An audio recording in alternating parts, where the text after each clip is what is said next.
ile mbisi aka gị anya ihe ọ dị bụ ise ka ọ dị. Inekwanụ mkpịsị ụkwụ gị anya ihe ọ dị bụ ise. Igbo gọchakwanụ ọfọ anyị etie ise. Kedu ihe ọ pụtara? Na ọ bụrụ na ị gọsịa ọfọ gbasịa mmụọ okwu, gbasịa mmụọ ihe dị gị mkpa, ihe ị chọrọ ka mmụọ mere gị, na ya bụ ihe anyị gwara mmụọ ya mere gị bụ site na ife i merụ n'aka nakwa ijelu n'ọkpa n'ụkwụ gị ka mmụọ ya esi na-ewe merụ gị. Ọnya mere na ịgọsịa ọfọ itie ise, meaning that ihe ahụ ị gwara mmụọ ya mere gị ka ị ga mepụta ya n'aka, ka ị ga jete ya n'ije ọkpa. Ọnya bụ ise.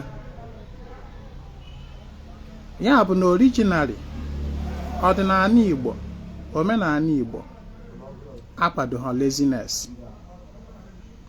na ọ naghị abụ mmadụ gọsịa ọfọ gwa mmụọ ya ma erie ife, onye ahụ anabụọla. Na ọ bụ ịgbasịa mmụọ ihe ọ ga-emerụ gị, itinye aka gị, itinye ije ọkpa ka ị wee fụ na ya bụ ife ahụ ịyọrọ mmụọ n'ọnụ na ọ bịa na mmejupụta. Igbo anaghị akwado laziness of any kind.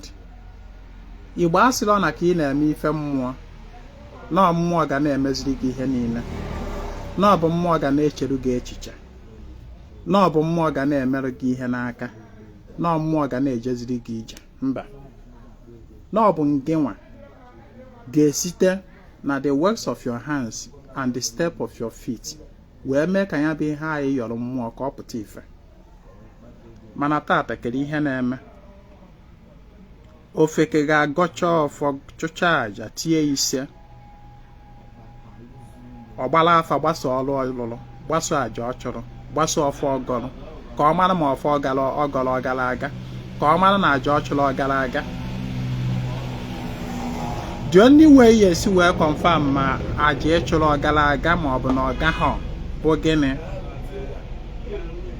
Tinyezie ije ọkpa gị, tinyezie ihe i merụ n'aka. Abụla na ịchụchara aja ịnọrọ ịdọ n'ala, ị na-ajụ dibịa gbara m afa ka mma ma aja nchụrụ ọ gara aga, dibịa gbara m afa ka mma ma ọrụ mmụọ nụrụ ọ gara aga, ka mma ma ọfọ ngọrọ ọ gara aga. Ka ị gọsịrị data ọfọ ahụ, kunye there and then go into work. That is Igbo. You work with your hands and your feet carry you to the points of your duty. Onya ihe Igbo na-akọwarụ gị. Mana anyị wụ ụmụ Igbo na-asụ Igbo, anyị adịghị aghọta Igbo. Ịgọsị ọfọ ise ga-alụ ọrụ site n'ọrụ aka gị. Igbo kpọrọ ya ọrụ aka, site n'ihe ị na-emepụta n'aka bụ ihe ijetakwazị n'ije ọkpa, ka mmụọ ya esi were mee gịnị? Gọzie gị. Maka na onye kwara ụzọ ka esi na ya gawa. Mana mmadụ kwachara ụzọ mana ọ naghị aga n'ụzọ ọ kwara. Ịfụrụ na ụzọ ọ kwara na n'iyi. Na mmadụ gọsịrị ọfọ, gọsie ọfọ na bụọla, instead of ịga on the field and walk. Ịfụrụ na ọfọ ọgọrọ narụ n'iyi. Ọkwa na amamife Igbo. Ekenekwara m ọnụ. Cheta na every nkwọ na anyị na-eme nkwasara aka n'obi anyị. Maka ndị nwere mmasị isonye.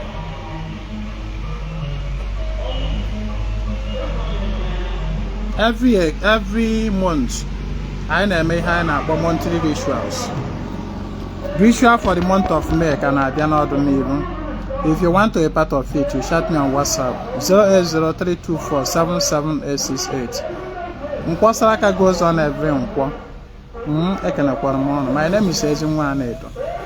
I come for the total restoration of Ọdịnanị omenala Igbo.